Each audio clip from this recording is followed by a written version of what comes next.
on a desolate highway suddenly vanished into thin air, and when you checked your car's dashcam, you discovered that for the past 2 hours, your passenger seat had been completely empty. What if you realize you were driving along with a corpse the entire time? If you have the courage to face this terrifying truth, stay until the very end. It is 2:30 in the morning on Route 66, one of the most desolate and eerie stretches of highway in the Nevada desert.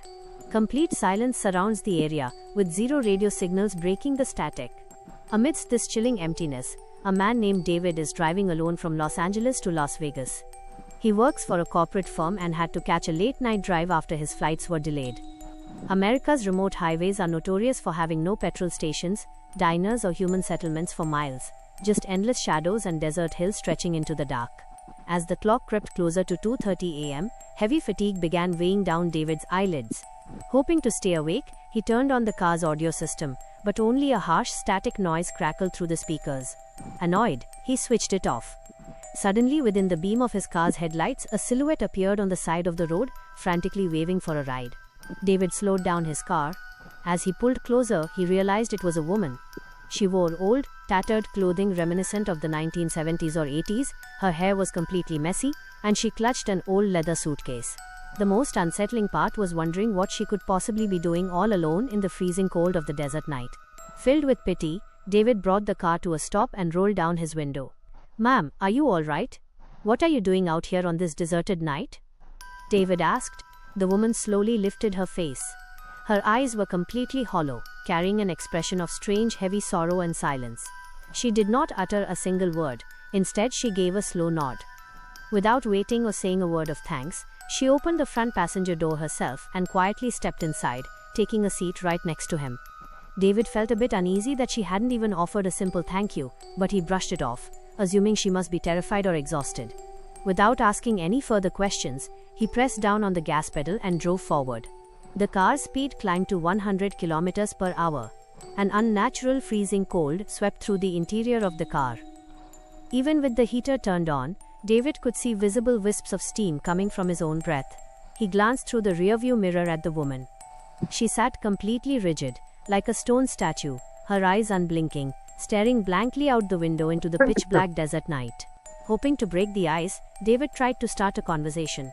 "Where are you trying to go? Is there a nearby town up ahead?" No response came from her. It felt as though only an empty shell was sitting beside him, her physical body present, while her presence felt entirely detached. A cold sweat broke out across David's forehead as his heart began to pound rapidly. Then, without any warning, the silent radio suddenly screamed to life at maximum volume. Instead of music, terrifying sounds of human screaming and agonizing cries echoed from the speakers. The noise was so piercingly loud that it felt like it might rupture his eardrums. Panicked, David slammed his hand against the dashboard, ripped the wires out, and killed the radio instantly.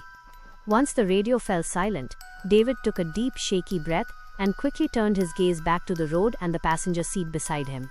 And right at that moment, his heart skipped a beat entirely. The passenger seat was completely empty. The car was still speeding at 120 kilometers per hour, and all the windows and doors remained firmly locked from the inside.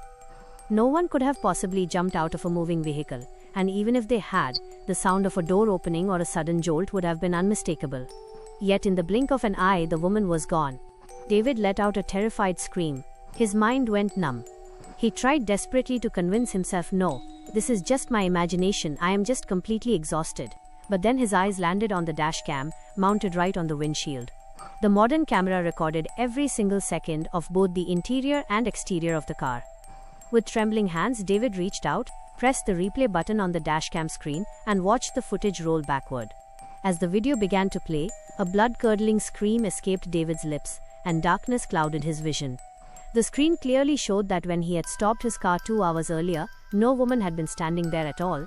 David had pulled over and spoken entirely to thin air, opening the door and letting himself into an empty car. And as he fast-forwarded through the recorded footage of the past 2 hours, the dashcam revealed a horrifying sight. Sitting in that passenger seat wasn't a living woman, but a severely decomposed, blood-soaked corpse that slowly turned its head to stare directly at David. Suddenly, the small speaker of the dashcam crackled to life, echoing that same chilling, suppressed voice. "You were kind enough to let me into your car, David. Now, how do you expect to make it out of this highway alive?" A blinding flash of red light suddenly lit up the cabin, the steering wheel violently locked itself on its own, and the brakes completely failed. The car surged forward, accelerating straight toward a massive withered tree looming in the dark, and with that, everything plunged into total darkness.